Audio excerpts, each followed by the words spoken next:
Mehmonxonaga qaraydi, bunaqa mehmonxona manimcha bilmadim, boshqa joyda ko'rmaganman bunaqa mehmonxona.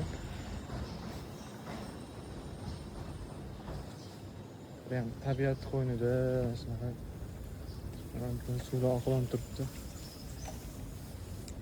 Juda ham zo'r mehmonxona ekan. Nomi The Ana mehmonxonasi. Agar kimgadir kerak bo'lsa, aynan shu gостиницаga kelsanglar bo'ladi. Oilaviy kelish uchun ham, bolalar bilan kelish uchun ham, ulfatlar bilan kelish uchun ham juda zo'r joy ekan. Bolalar bilan keladigan odamlarga alohida xona qilib berishar ekan. Oilaviy keladiganlar uchun alohida xona qilib berishar ekan. Ulfatlar bilan kelsanglar alohida xona qilib berishar ekan.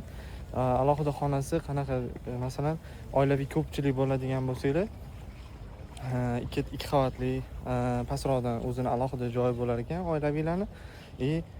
Yoshlar keladigan bo'lsa, ulfatlar bilan keladigan bo'lsa, ularga alohida joy qilib berilar ekan. Gостиницаning shu tarafi yaxshi ekan. Gостиницада plyaj, basseyn, kinoteatrlarigacha hamma narsasi bor ekan. Hech narsadan muammo yo'q. Zerikmaysizlar, xudo xolisa. Vobshe zo'r mehmonxona ekan, gap yo'q lekin.